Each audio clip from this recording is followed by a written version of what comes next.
नमस्कार साथियों, मैं सोवित सिंह मैक्स ऑफ नॉलेज में एक बार फिर से आप सभी का स्वागत करता हूं। दोस्तों, उम्मीद है इंडियन ज्योग्राफी प्रिपरेशन आप लोगों की बेहतरीन चल रही है और आप लोग इंडियन ज्योग्राफी में बेहतर कर रहे हैं और आगे भी बेहतर करते रहेंगे।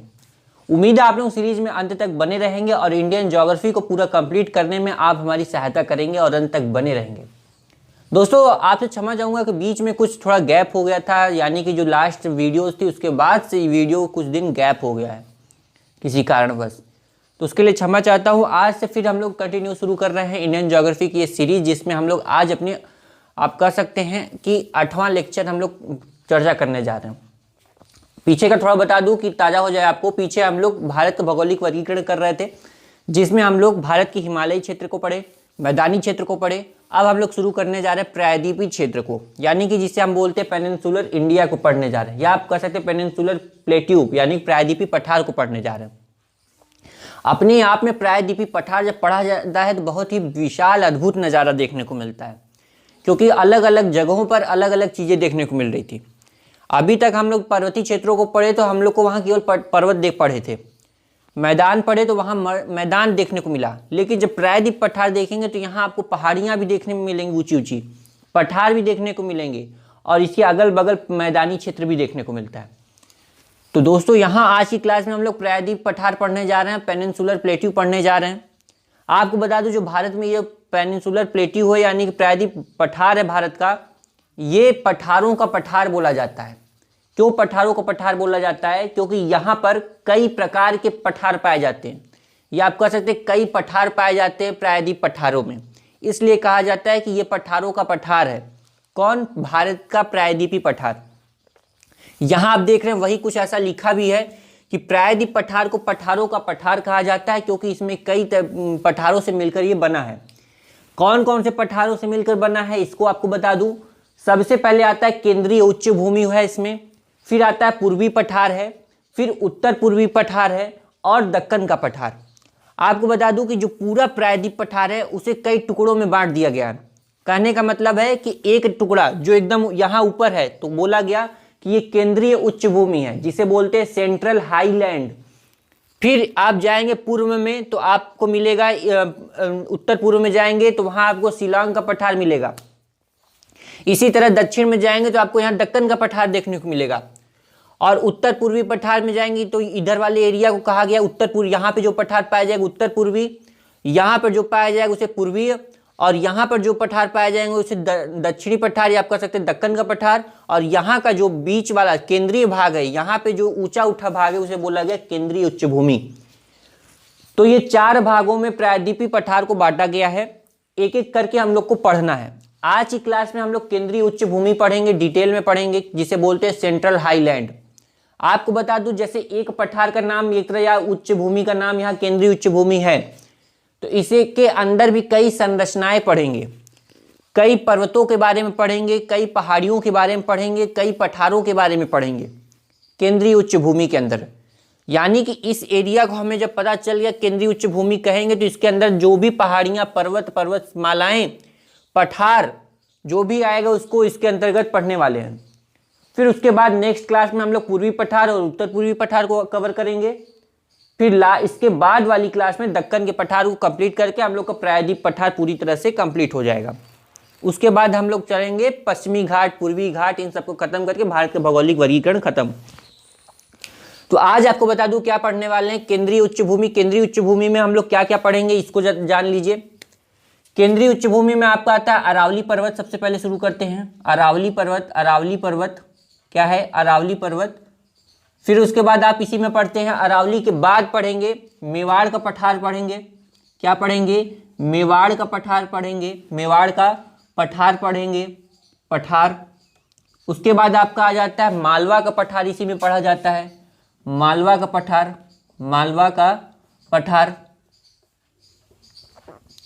फिर उसके बाद इसी में आप पढ़ेंगे विंध्य श्रेणी आप पढ़ेंगे, विंध्य श्रेणी पढ़ेंगे।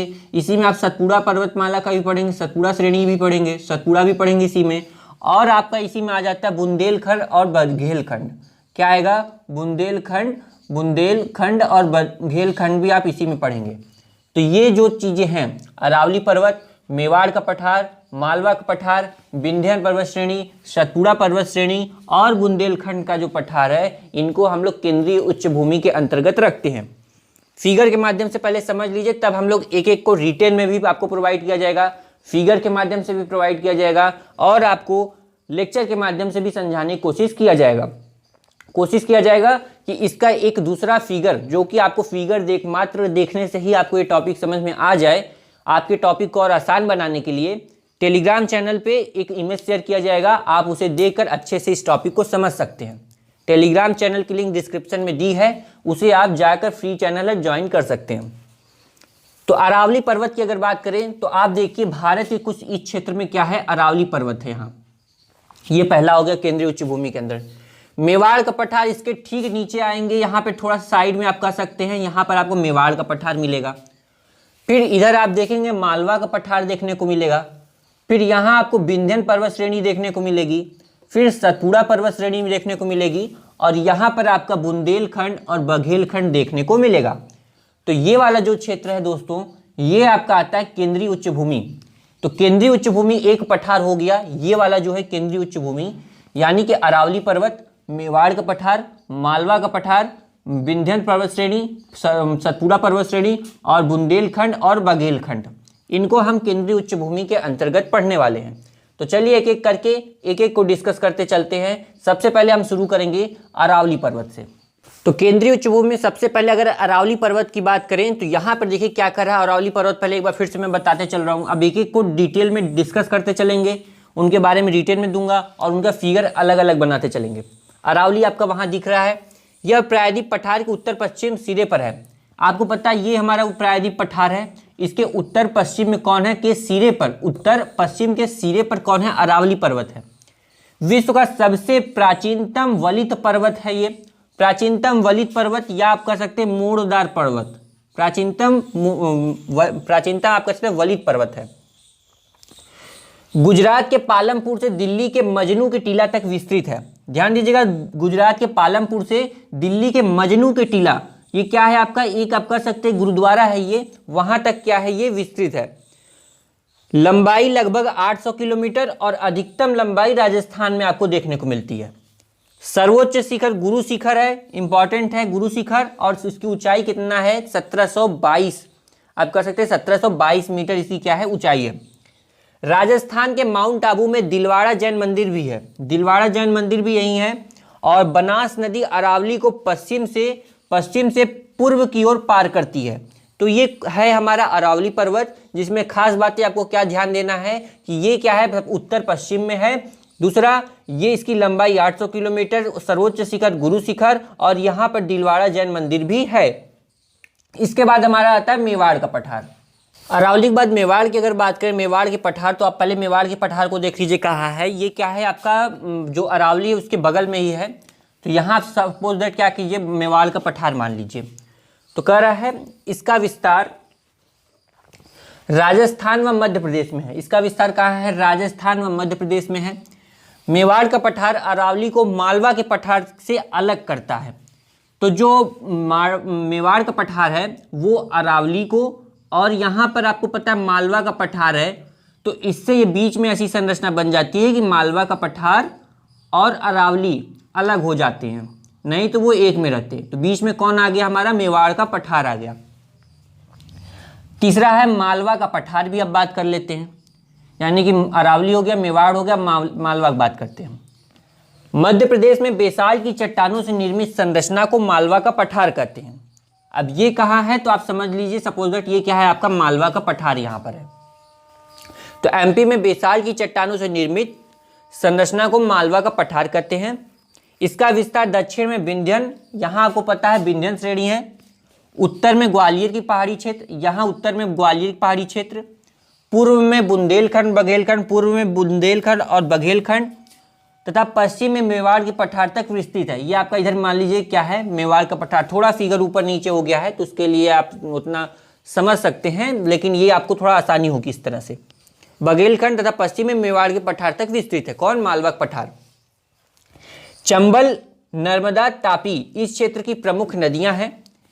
चंबल नदी भारत में अवनालिका अपर्दन से सर्वाधिक प्रभावित क्षेत्र है ये। जिस क्षेत्र में ये यहाँ पर जो मालवा के पठार में चंबल नदी जहाँ प्रवाहित होती है वो चंबल नदी के द्वारा अवनालिका अपर्दन से बहुत प्रभावित है।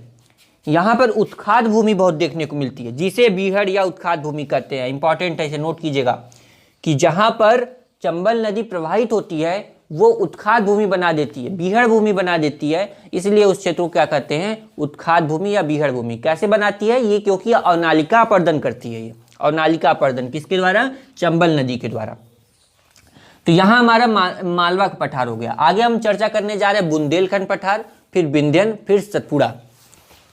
चलिए बुंदेलखंड की अगर बात करें तो बुंदेलखंड आप कहाँ देख रहे हैं, इधर आप यहाँ पे क्या देखेंगे, बुंदेलखंड देखेंगे, यही बघेलखंड भी देखेंगे। क्या कर रहा है इसमें, इसका विस्तार ग्वालियर के पठार और विंध्यन श्रेणी के मध्य प्रदेश व उत्तर प्रदेश में है। कुछ आप देखिएगा यहाँ पे आपका जो है विंध्यन है और उधर क्या है, ग्वालियर की पहाड़ियाँ हैं।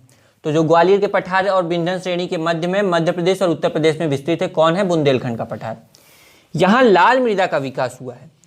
यह सूखा प्रभावित क्षेत्र होने के कारण केंद्रीय उच्च भूमि का आर्थिक रूप से पिछड़ा क्षेत्र है।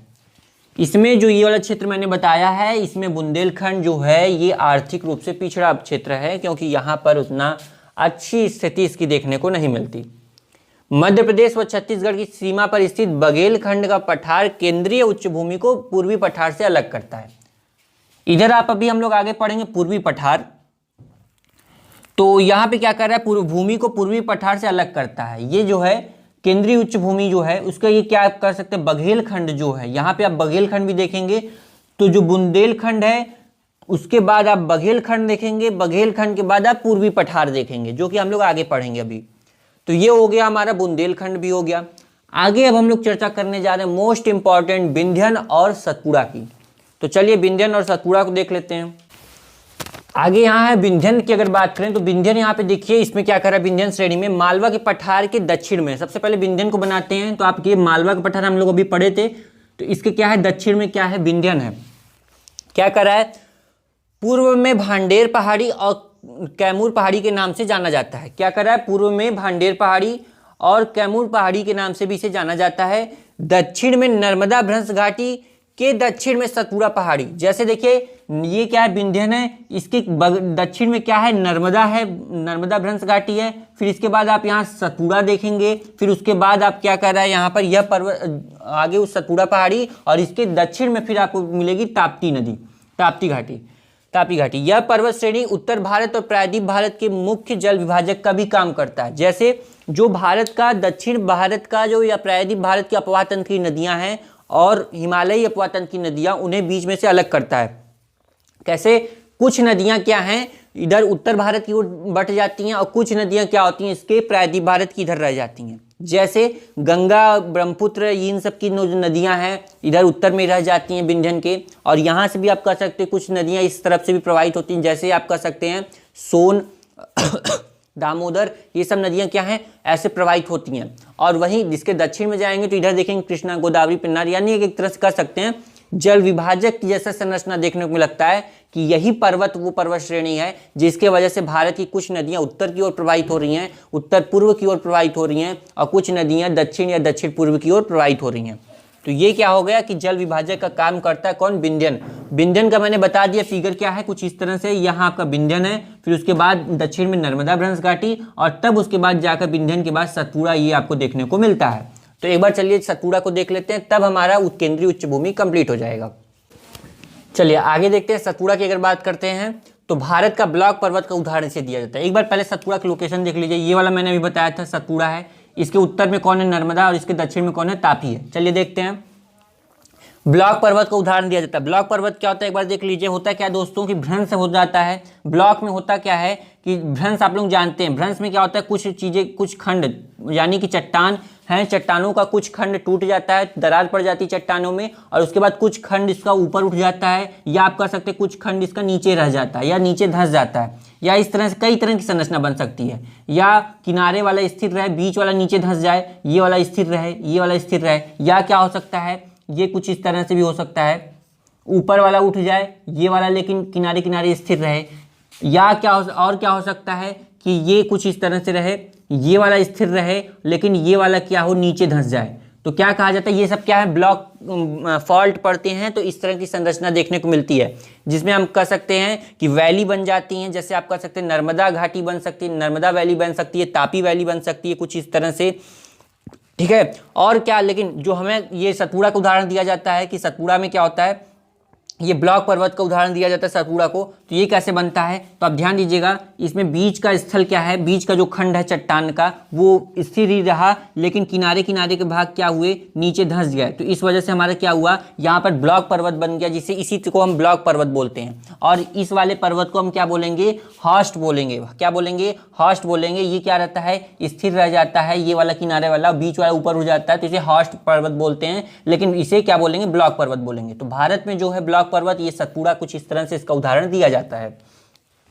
आगे कह रहा है सतपुड़ा पश्चिम, आगे कह रहा है इसके उत्तर में नर्मदा भ्रंश घाटी, जबकि दक्षिण में तापी भ्रंश घाटी पड़ती है। इसके उत्तर में क्या है, नर्मदा भ्रंश घाटी है, और इसके दक्षिण में तापी भ्रंश घाटी कहते हैं। भ्रंश घाटी में क्या होता है, यहाँ बीच का खंड क्या होता है, नीचे धंस जाता है, तो ये क्या है, भ्रंश बन गया। तो यहाँ पे नर्मदा भ्रंश घाटी और आप कह सकते हैं तापी भ्रंश घाटी भी इस तरह को देखने को मिलती है इसके उत्तर और दक्षिण में। सतपुड़ा पश्चिम से पूर्व की ओर 3 पहाड़ियों के रूप में विस्तृत है। सतपुड़ा जो है 3 पहाड़ियों के रूप में विस्तृत है। ध्यान दीजिएगा, एक पहाड़ी हो गई, दूसरी पहाड़ी हो गई और तीसरी पहाड़ी, इस तरह से एक श्रृंखला आप कह सकते बनाता है, जिसे हम बोलते हैं सतपुड़ा। सबसे पहले यहाँ पे आपको क्या मिलता है, जैसे पश्चिम से पूर्व की तरफ जाएंगे तो सबसे पहले आपको जो पहाड़ी मिलेगी उसका नाम है राजपीपला। क्या नाम है, राजपीपला। और उसके बाद आपको मिल जाता है आपका महादेव पहाड़ी है। क्या है इसका नाम, महादेव पहाड़ी है, महादेव पहाड़ी। फिर लास्ट वाला जो है वो आपका है मैकाल। यहाँ पे क्या है, मैकाल। तो कुछ इस 3 पहाड़ियों से मिलकर बना है, जैसे कह रहा है सतपुड़ा पश्चिम से पूर्व की ओर 3 पहाड़ियों के रूप में विस्तृत, राजपीपला महादेव मैकाल, राजपीपला महादेव मैकाल। ये क्या है, सतपुड़ा पर्वत है, श्रेणी है आप कह सकते हैं। इसमें सबसे ऊंची चोटी क्या है, धूपगढ़ है। कहाँ है, धूपगढ़। आप समझ लीजिए कोई यहाँ पे एक चोटी है जो कि सबसे ऊंची चोटी सतपुड़ा की कौन सी है, धूपगढ़ है। और ये किस पहाड़ी पे है, तो आप कहेंगे महादेव पहाड़ी पर है। तो सबसे पहले सबसे ज्यादा ऊंचा कौन सा है आपका, यहाँ पर धूपगढ़ है, और ये सबसे ऊंची चोटी है, किसमें है, महादेव पहाड़ी में है। मैकाल पहाड़ी की सबसे ऊंची चोटी क्या है, मैकाल पहाड़ी की अगर बात कर ली, ये मैकाल पर्वत है, मैकाल पहाड़ी है। इसमें सबसे ऊंची चोटी की बात करें तो यहाँ पर जो सबसे ऊंची चोटी है उसका नाम है अमरकंटक। अमरकंटक है, क्या है, अमरकंटक है, किसकी, मैकाल की। तो ध्यान दीजिएगा, सबसे ऊंची चोटी सतपुड़ा की कौन सी है, आप कहेंगे यहाँ पर आपकी धूपगढ़ है, जो कि महादेव पहाड़ी में है। और दूसरे पे आप कहेंगे कि मैकाल पर्वत पे अमरकंटक है। तो दोस्तों ये क्या है, हमारा सतपुड़ा पर्वत हो गया, पर सतपुड़ा श्रेणी जो कि केंद्रीय उच्च भूमि में है। हम एक बार फिर से आपको बता दूं कि हमने क्या क्या चर्चा की आज की इस क्लास में। हम लोग अरावली पर्वत, मेवाड़ का पठार, मालवा का पठार, बुंदेलखंड का पठार, विंध्यन और सतपुड़ा की चर्चा की है। एक बार यहाँ देख लीजिए, ये हमारा अरावली था, फिर उसके बगल में आया तो हमारा मेवाड़ का पठार मिला, फिर मालवा का पठार मिला, इधर हमारा बुंदेलखंड, बंगेलखंड, इधर फिर विंध्यन और सतपुड़ा, ये हमारी केंद्रीय उच्च भूमि हो गई। इसके बाद हमारा आता है एक और है जो कि हमारा, अब ये तो केंद्रीय उच्च भूमि हो गई। इसके बाद हम चर्चा करते हैं उत्तर पूर्वीय पठार की। दूसरा क्या है, उत्तर पूर्वी पठार। तो उत्तर पूर्वी पठार ये हमारा पहला केंद्रीय उच्च भूमि हो गया। नेक्स्ट क्लास में हम लोग उत्तर पूर्वी पठार पढ़ेंगे, जिसमें हम लोग क्या पढ़ने वाले हैं, आप कह सकते हैं कि महानदी बेसिन। क्या है, महानदी बेसिन, महानदी बेसिन। फिर उसके बाद हम पढ़ेंगे दंडकारण्य का पठार, दंडकारण्य का पठार। फिर उसके बाद अभी आपको रफली ऐसे बता दे रहा हूँ, फिर नेक्स्ट क्लास में हम लोग उसको डिटेल में पढ़ेंगे। महानदी बेसिन, दंडकारण्य का पठार, और एक का आपका आ जाता है वो छोटा नागपुर का पठार। तो क्या है, छोटा नागपुर का पठार, नागपुर का पठार। तो ये 3 चीजें, महानदी बेसिन, दंडकारण्य का पठार, छोटा नागपुर का पठार, इन तीनों को हम किस में पढ़ेंगे, उत्तर पूर्वी पठार में, उत्तर पूर्वी पठार में पढ़ेंगे। जैसे अभी आज हम लोग केंद्रीय उच्च भूमि में इन लोगों को पढ़े, उसी तरह नेक्स्ट क्लास में उत्तर पूर्वी पठार में हम लोग इन तीनों को पढ़ेंगे। साथ में आप कह सकते हैं कि उत्तर पूर्वी पठार के साथ साथ हम लोग और क्या पढ़ेंगे, तीसरा पढ़ेंगे, जिसमें आप कह सकते हैं पूर्वी पठार। क्या कहेंगे, पूर्वी पठार बोलेंगे, जिसके अंतर्गत हम लोग पढ़ेंगे शिलांग का पठार, या आप कह सकते हैं मेघालय का पठार। क्या कहेंगे, मेघालय का पठार, जहां आप लोग पढ़ते हैं गारो खासी जयंतिया पहाड़ी है। क्या है, गारो खासी जयंतिया पहाड़ियाँ पढ़ेंगे किसमें, पूर्वी पठार में। तो दोस्तों कल की क्लास में हम, आज हमारा केंद्रीय उच्च भूमि हुआ, कल की क्लास में उत्तर पूर्वी पठार को पढ़ेंगे, फिर उसके बाद पूर्वी पठार पढ़ेंगे, फिर लास्ट में उसके बाद वाली क्लास में हम लोग दक्कन के पठार को पढ़ेंगे, तब जाकर हमारा प्रायद्वीप पठार कंप्लीट हो जाएगा। या आप कहेंगे उसके बाद हम लोग पश्चिमी घाट, पूर्वी घाट, इन सब के बारे में पढ़ेंगे। तो दोस्तों आपको एक बात बताना चाहूँगा कि अगर आपकी पीछे की क्लास मिस हो गई है, कोई भी क्लास हो, अगर आपकी मिस है, आप उसको पढ़ना है, मैंने बता दिया कि पीछे हम लोग क्या क्या पढ़ चुके हैं। डिस्क्रिप्शन में प्लेलिस्ट की लिंक दी है, वहां से जाकर Indian geography, complete Indian geography की सीरीज है, आप उसे जाकर ज्वाइन कर सकते हैं और बड़े सिंपल लैंग्वेज में आप इन क्लासेस को ज्वाइन कर सकते हैं। तो दोस्तों आप आएंगे नेक्स्ट क्लास में अपने इंटरेस्टिंग टॉपिक के साथ, तब तक के लिए जय हिंद, बाय बाय, थैंक यू।